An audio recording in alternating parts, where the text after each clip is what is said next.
You're listening to the Millennovator podcast, where we host the most innovative millennial entrepreneurs, and you learn the secret tips, proven tricks, and profitable tools they have picked up from entrepreneurial infancy to straight up business empire, and every stage in between. And now, your hosts and money Millennovators, Jonathan and Will. Give me the mic now, go right down. I'm trying to sit it down, go right down. We trying to get it. At the time of recording this, I think football is like 63 days away. Man, that just makes me feel good inside. For those of you, I don't know, you could be in the North, you could be in the Midwest, you could be in the West, you could be in the East. I don't really care where you are, but football is a way of life down here in the South, boys and girls. You could kind of say it's a big deal. It's kind of a big deal, kind of like our friend Dustin, who's on the show today. Man, we are so excited about this interview we had with Dustin. This interview with Dustin today was so good because he gets so deep and he really gets in depth about some of the things that he's gone through and how he started his business. I'm just so excited to share this with you guys and for you to really hear his heart on how he got this thing rolling. Well, and listen, if you are somebody out there who is just detective and numbers oriented and just really wants to grind out how to monetize the business plan, this episode ain't for you. Not for you. I hate to say it, we're gonna have those episodes. Don't get me wrong, that fires me up from time to time too, but every once in a while I need to take a step back. And you got to have some emotion. See a 10,000 foot perspective and have some emotion about this thing, because look, being an entrepreneur is not easy. You need positive feedback, positive affirmation, and Dustin is so about that life. Oh, for sure. Really the way you got started, just again, against all the naysayers out there, and really just that positive affirmation of convincing himself that he could do something and then just going after it and getting after it and getting it done. So some history behind him. He owns a filmography group here, videography group in Birmingham. They do everything from sports to weddings. He was a full-time employee running cash through the videography group at the time, which is very bizarre. They'd already set the LLC up. Anyway, he got a really crazy way to form the business, but was just tired of the corporate mandate, man. Was sick of it, right? Had a girlfriend for 7 years, said there's never a good time to start a business, but I'm starting it now. And he just jumped into it, man. Yeah, I mean, I've worked in corporate America before, and this is just a great example of working in corporate America and just seeing an opportunity and seizing the opportunity. So if you are out there and you are a side hustler, side hustler city, the definition of it, and you're thinking, I'm so ready to make this leap of faith, Will and Jonathan. I'm so ready to take it, but I don't know if it's the right time. I'm worried about this. I'm concerned about that. You need a reality check because you can do it. This guy started this business only 12 months ago, and he has 25 employees, okay? 25 employees. Nobody is going to let him tell him no. That's all I got to say about that. Yeah. So tune into this interview here with our friend Dustin Wellborn and Down in Front Productions and get some inspiration. Yeah, for those of you who like a good Southern twang, this is the episode for you. Yeah, buddy. Bring it on.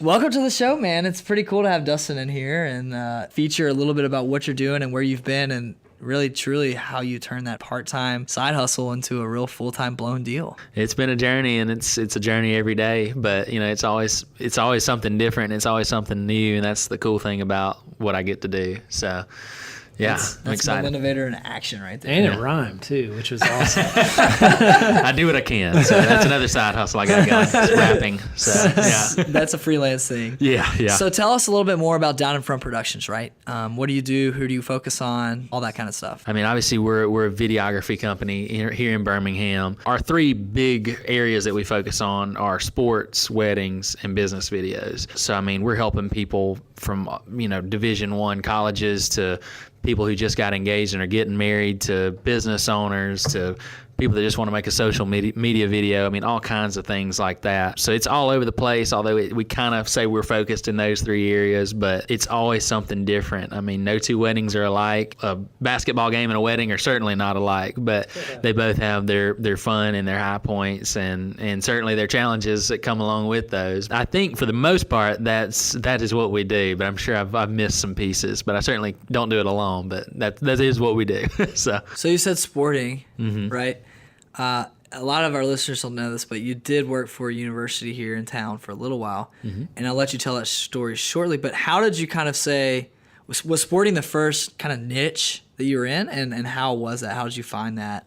It certainly was a great experience for me. I think one of the things I gained from being in that world was obviously I was a video coordinator. So for one thing, I was getting a lot of just experience hands-on with equipment and people who worked in video at different colleges and different states and different conferences. I mean, you name it. But all the contacts you make and all the just knowledge you gain from doing that was definitely worth it. There's no doubt getting that experience. And also working for somebody else, it invigorates you slowly, but every single day a little bit more. You kind of realize that you want to be on your own doing what you're doing. You know, I love doing video and I still love it and I'll always love it, but kind of every day, you know, those little things weigh on your shoulders and you start to realize, you know, what if I just did this for myself, took all this knowledge, all these contacts, and turn the table a little bit, and that's exactly what I did. But without question, you know, I can't replace that experience in the contacts and the knowledge that I gained in doing it. But, you know, it finally just hit to a point where the money scale wasn't there when I made the decision, but the knowledge scale and what I realized how valuable I was. I know that probably sounds self-righteous a little bit, but I realized how valuable I was and how quite frankly, paid I was. Yeah. And so that's when I finally made that decision that I was just going to, you know, have to, for lack of a better term, suck it up and do it. And so that's what happened. Well, I think that's a tipping point for a lot of people is they realize that they're putting all their hard work into making money for other people. And it's really just not, they're not getting the value out of what they're bringing. They're doing it for someone else. And, you know, like you said, you had to go through a time where you're learning, and I know you needed that time, you appreciated that time, and you're thankful for it, but it came to a point where you realize, hey, I want to take advantage of this and do this for myself. So that's awesome. Yeah, that's exactly what So happened. you were pre-revenue. Were you working like on the side some while you were at this university doing videography? Were you working on the side?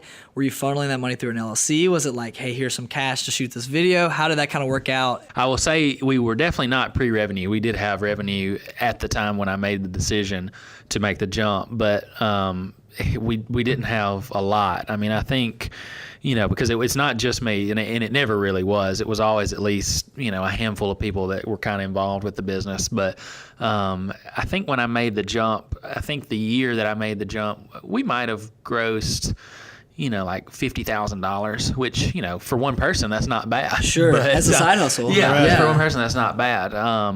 But so I knew we had the ability there. We certainly had the talent and we certainly had the knowledge. But then it was just taking that and spreading it to more and more people, touching more people with what we know how to do and can do. And so, I mean, really, there were zero guarantees when I did it. I mean, there literally were none, with the exception of I just knew how to do it.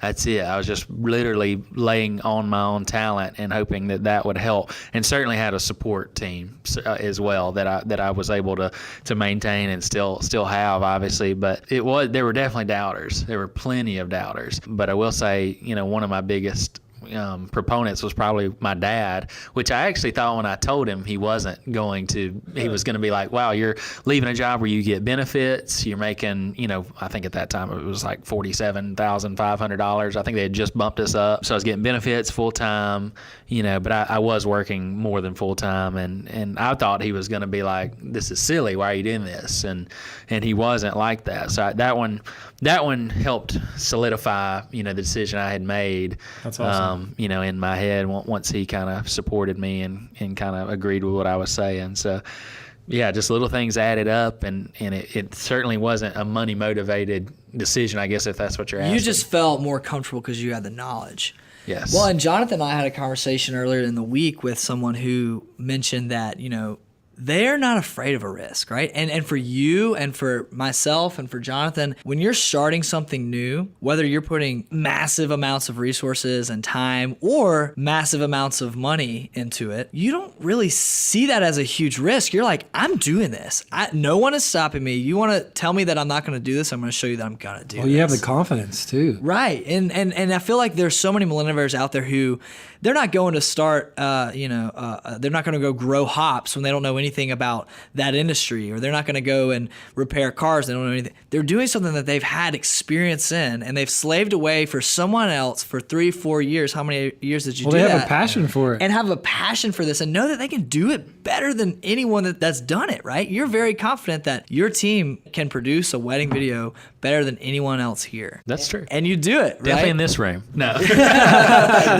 That's the truth. It's all a mindset. Like if you just every day when you wake up, you just say, I'm going to do this. And if you, and that can apply to anything. That can apply to making the bed or making a wedding video. Self-affirmation. You just say that I'm going to do this, and you keep telling yourself, I cannot be stopped. And you won't be stopped. I love that. We've worked with business coaches in the past, and there's a difference between self-affirmation and being cocky, right? Yes. Like, tell yourself that you are good at this. You can do this. Despite your level right now today, if you can convince yourself of that, you're going to get there, right? Yeah. So what was the tipping point of saying, you said you were making you had great benefits, you were making a decent salary, you were doing what you loved. What made you realize, all right, I need to do this on my own? Yeah, I think for me, one of the biggest things was, working in that environment. It was very corporate. It felt very corporate. Bosses would change, turnover happened a lot. You would ask for raises, you wouldn't get them. There were just lots of little things like that were very corporate that kind of weighed on my shoulders. You would send an email, you would do a task, and you knew you did it very well, but it wasn't appreciated. You would get emails that just itched you wrong, I guess is the way to say it, and just stuff like that. It just finally just weighed on me, and little things. And all this while, I was running the business on the side, and we talked about that. Was it down in front in that point, productions? Yeah, so down in front was on the side, and it was obvious that I was doing it on the side, and it was kind of getting all commingled a little bit, not too bad, but a little bit commingled, and I finally felt like I was being restricted by being at the job. I was not being allowed to grow the business past the point that it had gotten to. Literally, writing was like, in very specific writing, you cannot do this kind of verbiage. And so stuff like that, whether it be in person or on an email or whatever. And so just all this corporate stuff just started, adding up. And then finally, I don't know if it was a little thing or a big thing that happened, but something happened. I was trying to remember what it was the other day, but something happened where I finally said, it's enough. And it just, I'm trying to think of what it was, but somebody said something to me or was asking me to do something or said something about something I had done, and it just finally, it seems like it was very small, whatever it was, but I finally just said, I'm going to do it. And so then the next week, I think I went in and I was very nice about how I left, and obviously I still maintain a relationship with them because of that. A Southern gentleman. Right, exactly. So, I tried to, and I have no hard feelings towards anybody really in anything that I've ever done. Mm-hmm. But I definitely left on good terms, and I think that was the right thing to do.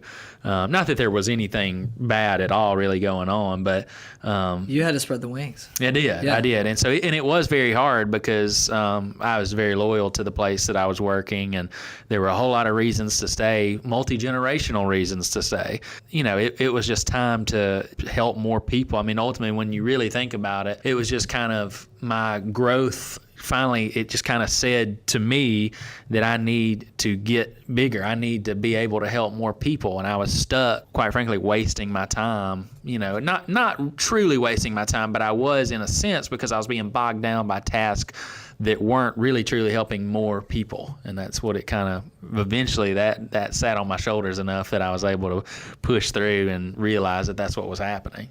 We've talked about how, the tipping point and what that's brought to you and your company, but how about how you started? Like there had to be a point where you said, I think I could do this as well as my full-time job. So what did that look like, and how did that start for you and down front? Yeah, so at the time, I was actually in a job before the one I just talked about. But basically what happened was this university, like I said, I've been associated with it for so long, but this university, there were a group of us that had kind of been around, helping with their sports broadcasts and video board productions, things like that. Right. So there was a group of us, and it got to the point where a couple of the people in the group were working on other parts of the campus, and the university, in that corporate sense, because that's just how universities work, said, well, you can't work in those parts of campus, and we pay you as a 1099 employee over here. You can't do both. So either those people can't work anymore, or someone can start a business, we'll pay the business, and the business can pay whoever they want to.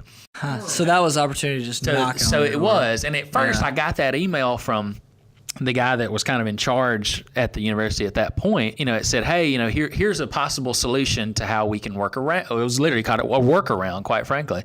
And I was like, I don't know. I mean, that seems crazy, but I wouldn't mind owning a business. It'd be kind of cool. I don't even know where to get started.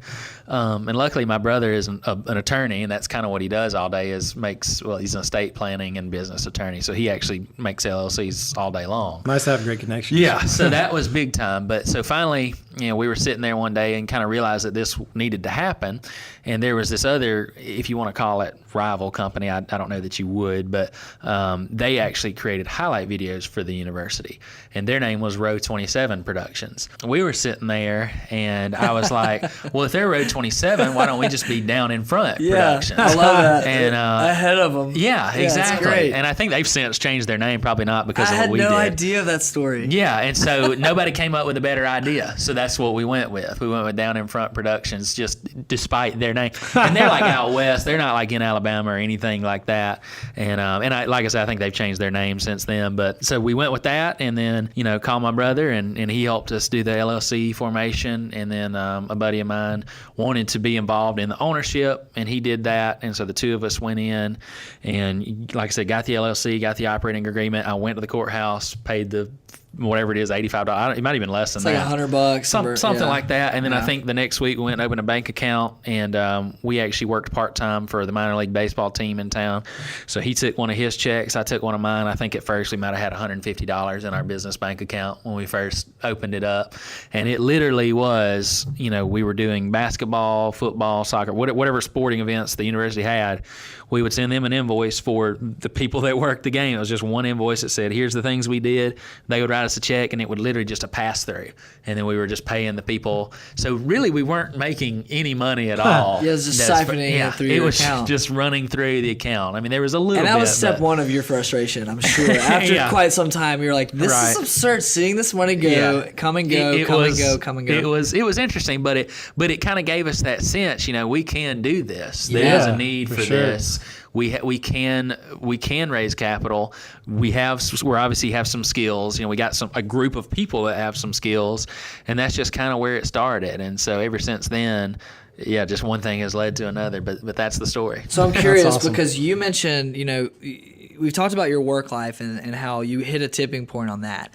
But there's a lot of people who are listening to the show that may say, well, yeah, I'm in a good position maybe through work, but my personal life is in shambles, right? Like I've got this going on, I have that. I know that at the time you had a pretty serious girlfriend that you've been dating for quite some time, and congratulations, you're now married. Yes. So if Thank Katie's you. listening, I know she'll be super excited that I mentioned that little She plug loves there. she loves her little married mentions for sure. I know it. I know she does. So, Yeah. but there's never a perfect time, right? So kind of go into what were those conversations like? Like, did you guys go in that together saying, let's do this? Or if you don't mind sharing with that to our listeners, because I'm sure there's a lot of people who say, the world's against me and the timing is just not right. I can't do this right now. But Yeah. they can. You did, Yeah. right? Yes, you can always not do something. And like I said, there were plenty of doubters. I won't say the name, but the guy that actually went and put that check in with me, the first, when that first check we put in for the business, he doubted me. He said, why don't you just work there a couple more years and we'll save up some money, we'll be in a better position in a few years. And I respected what he said. Certainly I did. And I don't think he was wrong. I mean, he's the type of a little bit more risk sensitive, I guess is maybe the right term. But I said, if I stay here, and I used a very, and so this is probably not on topic of what you just asked, but I used a very descriptive word. I said, if I stay here, I'm going to die.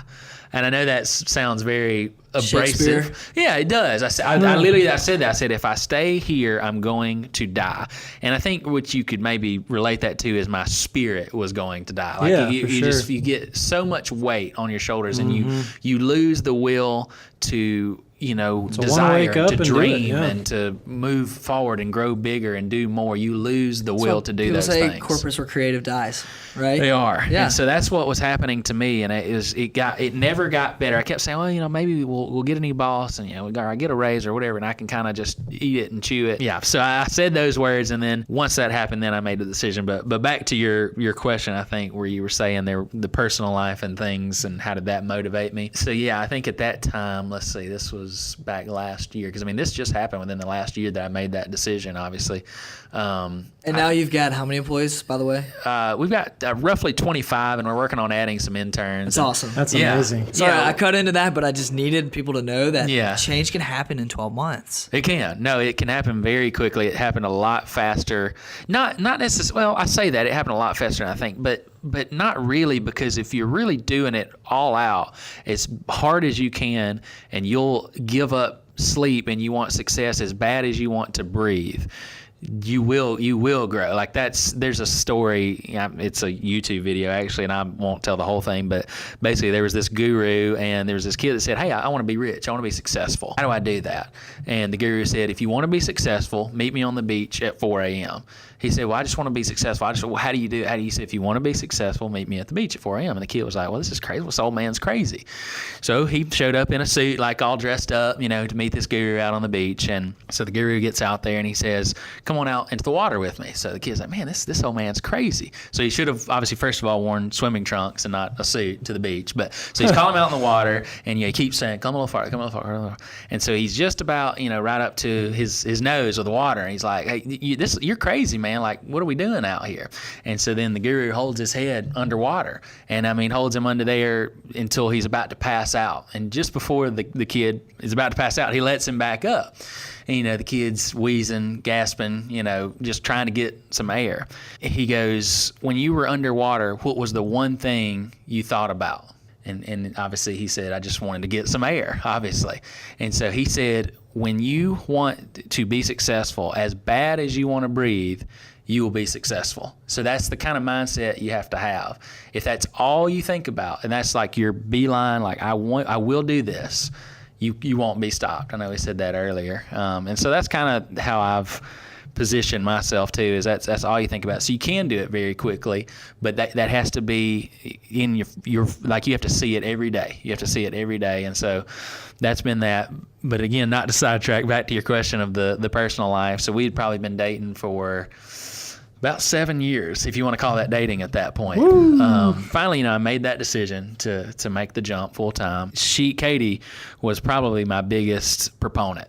Even more so, I mentioned my dad earlier, but I think Katie was even bigger than that. And I know for sure that she had kind of her doubts probably in the back of her mind, because just like any woman or even most logical men would have. Sure, yeah. That's We're kind just of a illogical, crazy yeah. decision to give up Yeah. $50,000 and health insurance. But she didn't really outwardly show it. She knew what Down in Front does. She works with us as well and helps us with different projects. But she supported me, at least verbally and physically, and all these things that she could do as much as possible to help us even more so. She was probably my number one fan at that point, and that helped a lot. And so I saw that too. And it's funny how, in life, when you show that you're truly dedicated to something and you really, really want something, other people want you to have it too. Yeah. And so I think that's what happened. And, and I saw that Katie was on board with that too. And not that I ever didn't have intentions of marrying her even at that point, but that kind of happened. And then, we were going along there. And then finally I realized I'm obviously working all the time because I want to make this ththing work. And that's where I was at that point. I mean, literally, and it's still true.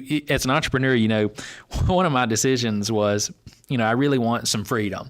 That truly is all it was. Speaks to a lot of I people. think freedom and control is two of the largest reasons we do what we do. for Yeah. sure. That's all It's it not was. because it's easy. Yeah. It's No. not that. And at the time I thought, well, if I do this, man, I can just, on a Tuesday, if I want to go hang out with Katie or do whatever, I'll be able to do that. Now I look back on that, I'm like, man, I don't have time to do anything. I'm working more than I was working, with what I was doing. Yeah.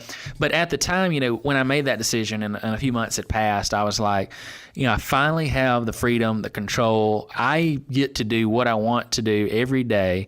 And so, and I felt, even though really my finances weren't great then, they're probably still not great today, but I felt like I had potential potential control in the future of them. I can see that there's a light at the end of this tunnel. Yeah. And the tunnel will never end. It never does. You'll always be trying to do more and Yep. grow bigger. Thank you. Yeah, and it will never stop. But at least I kind of had this, so I just can see that.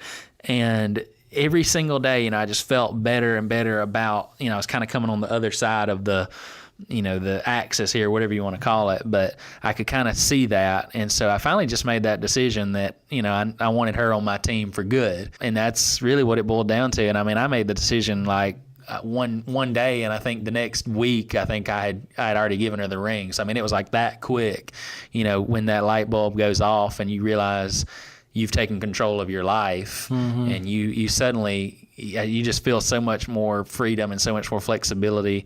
And then I just did it, and it definitely was the best thing I've ever done, because she's the most supportive person, and she would quit her job and work with me if we would not kill each other. But she would be great. But she's just that supportive, and she really appreciates what I'm doing and what we're doing as a team. And so it definitely changed my outlook on that, because I felt stuck, at my job. Even though I had a little bit of an income, I felt stuck, and I never felt like I could truly, dedicate myself to her the way I feel like I can now. Because I do know, the reality is, yes, I do work extremely hard, I guess is the right word.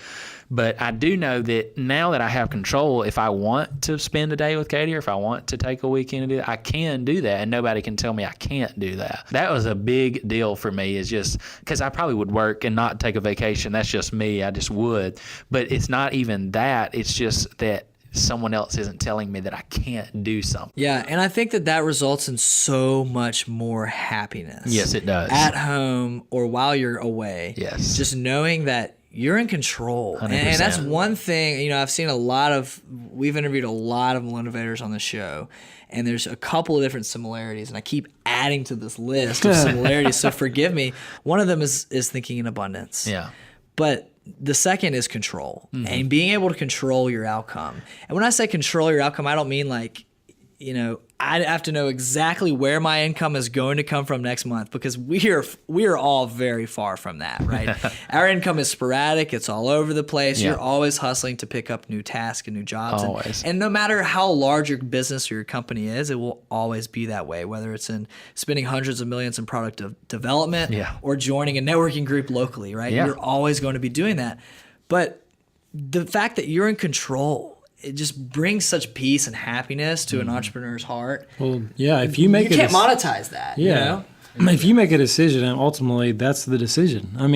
You don't have to get it checked by anybody. You don't have to send an email. You are the decision maker. So I think it gives a lot of peace and a lot of weight off your shoulders, obviously, as you go through that. Well, it's and huge. What you said earlier really resonated with me about there's never an end to the tunnel. We live for seeing the light, not what's on the other side of the tunnel, right? Right.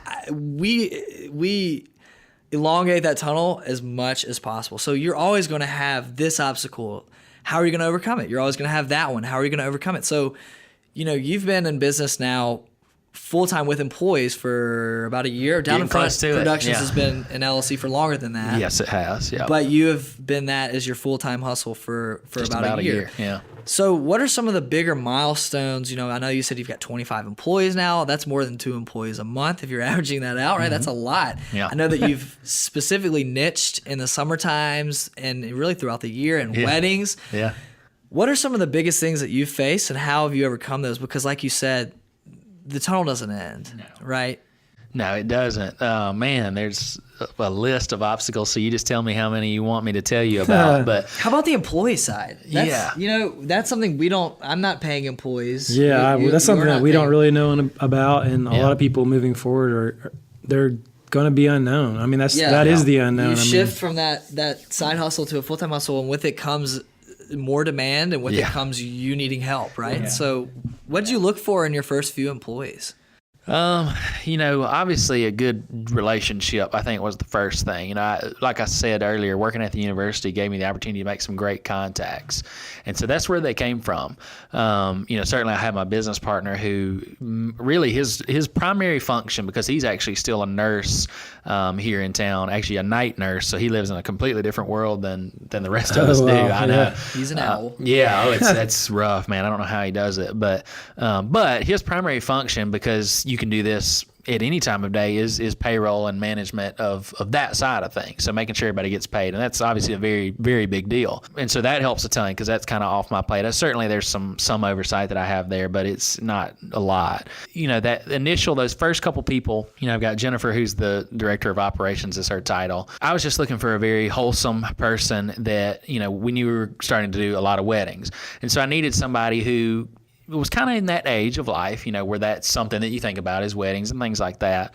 And so she fit that bill, but she's also very nice. She's very honest. She's very a nice person, and she was perfect for it. And one of the things that I told her at first was, you're not going to get paid very much. And she knew that, because she was fresh out of college at that point and really didn't have any other opportunities that she was excited about. I mean, there were a few that would have paid her a lot more.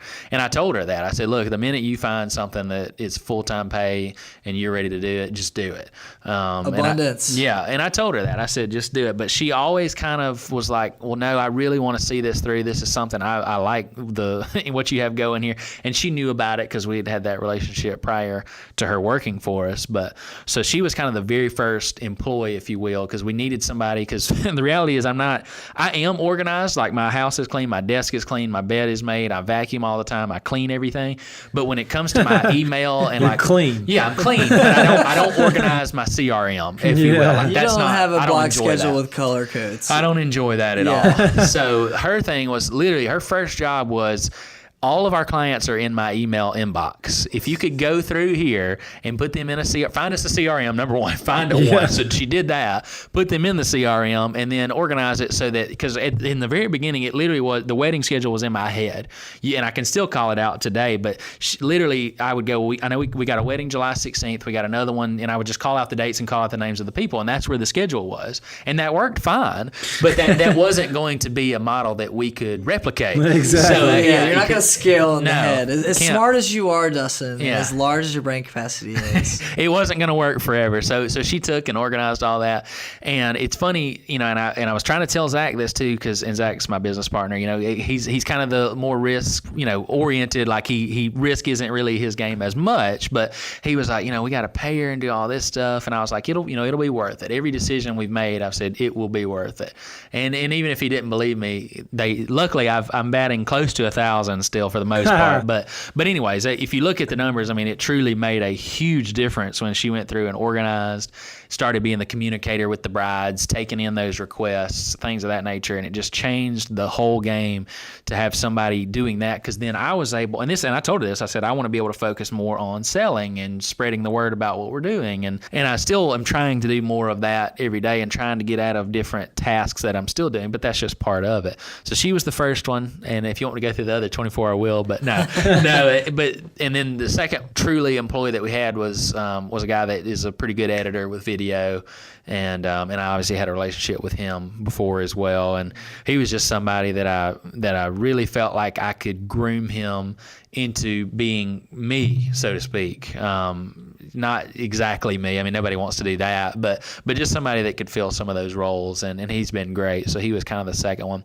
And then everybody else really, not all of them, there's probably 6 or 8 of them that we've added, in the last year or so, maybe even more than that. But that core group kind of goes back to that original core group that I told you about when we formed the LLC. So probably 10 or so of them, maybe 12, were part of that core group. Those 23 people, I think you asked, how do you manage it? How do they, those kinds of things.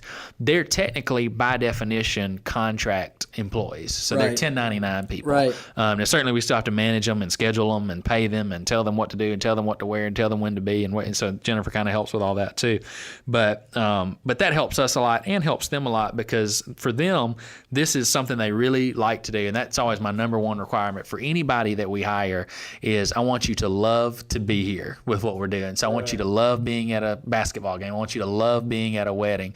If you don't need to be here. I want people who smile and enjoy it, because then the people we're working for and with see that we really enjoy it. Right. And that makes a huge difference in our referability and all kinds of things. But because they're contract workers, they all do different things. They may work at a bank, or they may work somewhere, minor league baseball, this is their whatever. Side hustle. Your side hustle turned full time is now for another 22 people. And now you're two layers deep. I love that. So, and that's another. I always think about that every day. Like I literally get up, and one of my kind of little missions for life is to provide opportunities to other people as much as I try to for myself. I try to, and if not even the reverse, more for other people than myself. I've always kind of had that. And when I was younger, I used to say, my goal today is to make somebody laugh. And that kind of turned into, my goal today is to create an opportunity for somebody.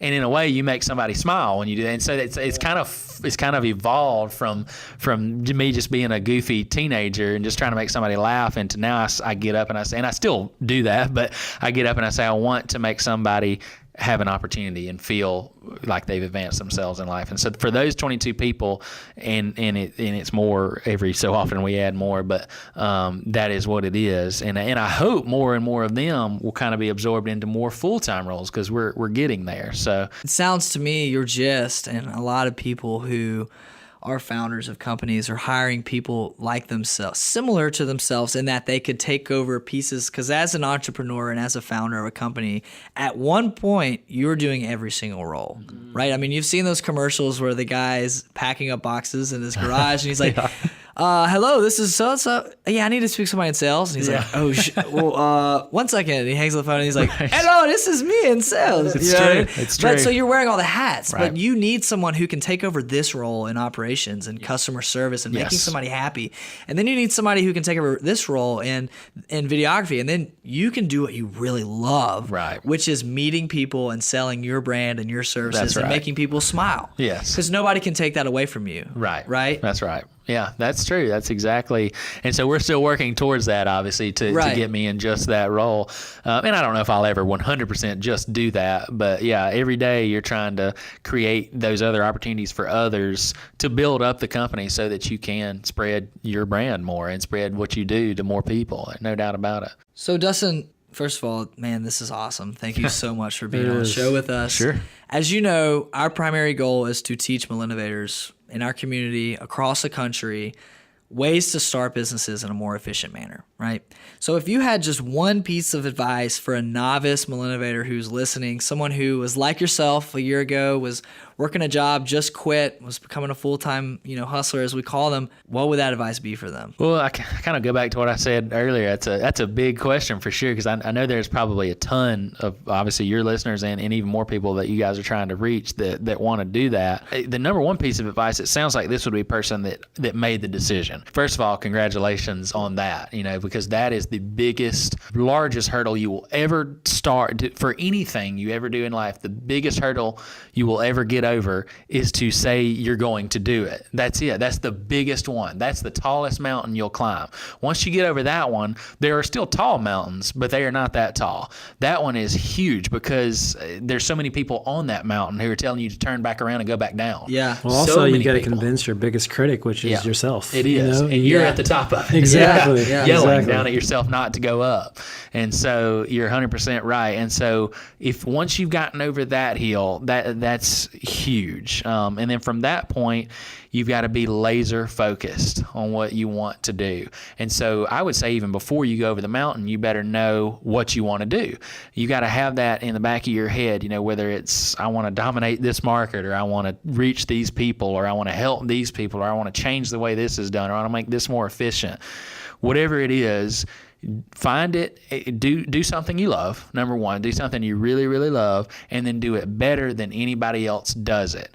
And I know that sounds also a little bit self-righteous, but not really, because really when you say and you do that, you just force other people then to also increase their game, to to play harder. That's and to play capitalism, better. baby. That's true. That is Yeah. what it is. True You're that. forcing other people's hands, and they're hopefully, I mean, if they're doing their job, they're going to get better, and they're going to try to keep you from taking part of their business. But that's not really the way to look at it, because the marketplace is humongous.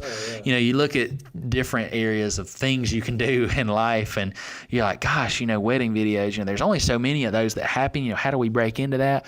Golly, there's thousands of them almost every day, but certainly every weekend. I mean, there could be another 50 wedding videographers in Birmingham, and we'd probably still do the same amount of weddings that we're doing right now. Yeah. So you have to have that mindset of an abundant mindset.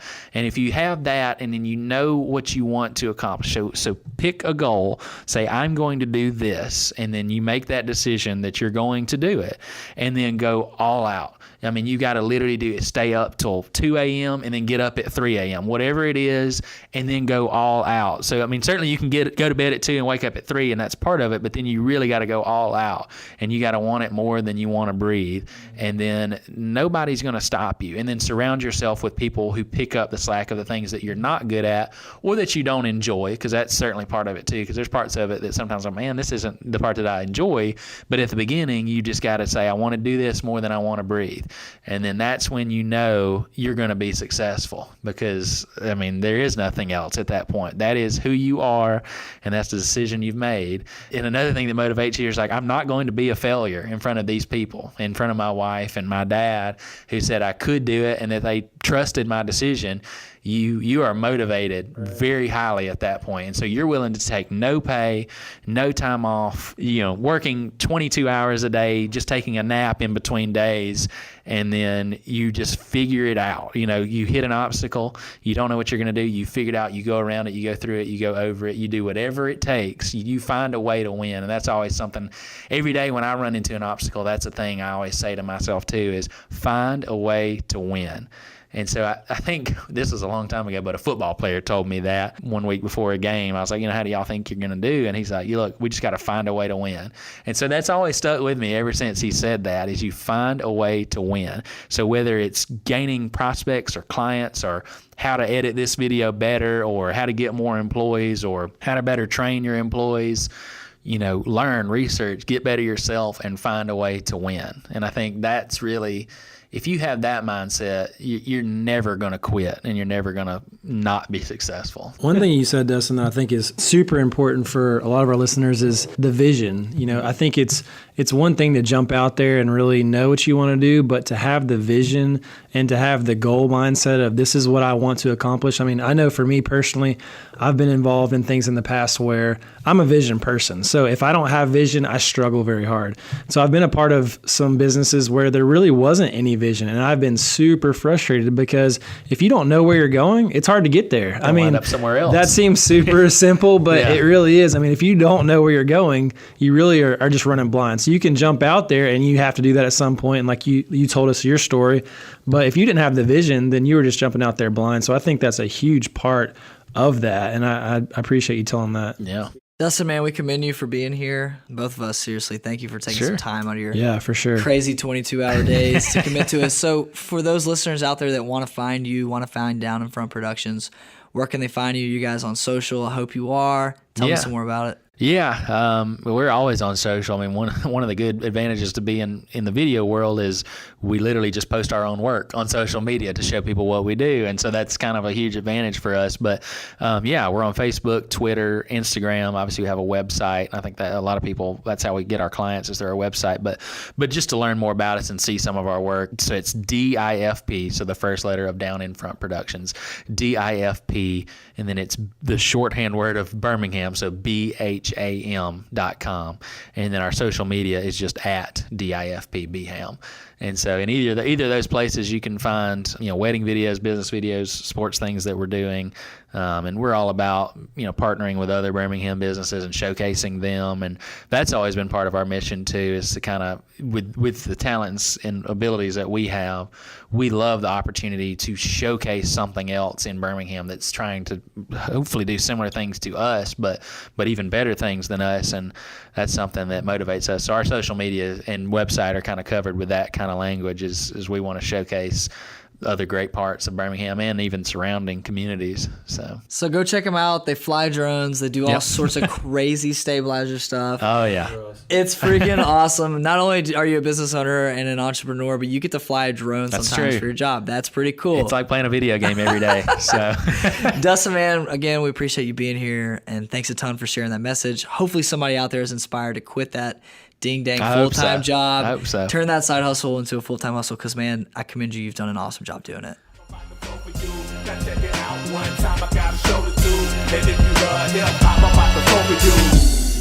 All right, so are you fired up enough right now, Jonathan, to just go jump off an entrepreneurial cliff and maybe start like 4, 5, 6, or 7 more businesses? Honestly, that is exactly what I was thinking when we were talking to Dustin. I just felt like I could do anything. I mean, the guy is not going to let anyone tell him no. You heard him about the story. It's funny. It's a YouTube video, but of the man like holding the guy underwater, and he says, just win. Find a way to win. I don't care what your situation is. Look, we're here as the founders of Millennovator and of the Millennovator podcast. And if you have not gone to our website yet, I don't know what you are doing. We have so many resources built for you, not just inspiration. Because look, Jonathan, don't get me wrong. Dustin's story and Dustin's just inspiration that comes out of his brain and is orchestrated in words, it inspires me to move, right? Oh, yeah. But you've got to know how to move and how to pivot and have the tools to do it. So these are just some secrets, but man, the actual tools and the actual strategies behind doing this thing are all on the website at millennovator.com. So get over there and check it out. The thing about Dustin's story is he has got pieces of this puzzle, right? He mentioned meeting some people in the past at a past job that he just totally did not do well at. He didn't love it, but he took away a lot. Then he moved into a university job. You know, he didn't love the job, but he learned the skills and he connected himself with the people. In fact, Jonathan, his future employees, right? Like 4 of the top guys that he works with are from his previous job at the university. So I do think that these pieces of the puzzle, they fit in intricately. Don't ever look back and say, I was a waste of time. And don't ever be where you are today and say, this is a waste of time. Find a way to learn from it and implement it in your own entrepreneurial spirit way. Yeah, you got to take the pieces of every part of your life, and you know it's hard to see them as you're going through them, but once you look back, you can see how all those pieces fit together so that when you do come to that time to where you're ready to launch out into whatever you're trying to do, that you realize how all those pieces came together to form that new part of your life. So guys listening, girls listening, I know this wasn't the most analytical show on earth, but make sure you subscribe to our podcast, the Millennovator podcast, because we do have those analytical shows, my friends, and they are coming more and more every single week. You're not going to want to miss next week's show. So be sure to subscribe to our podcast on iTunes, Stitcher, Google Play, anywhere you are, so that we can fill your amazing little podcast app with some tidbit nuggets and exactly what you need to know to inspire you to get out there and go and grow. Get after it. We're here for you, Millennovators. Looking forward to next episode. Thanks for tuning in. Don't forget to call your mother and tell that woman that you love her. And if you love the show almost as much, subscribe to us on iTunes and leave us a sweet review. We're definitely not ashamed to blush. Now, go forward and implement what you learned from today's episode into your business. We cannot wait to personally hear your story of success and replicate it 1,000 times over. Give me the mic, knock down, go right down. I'm trying to sit it now.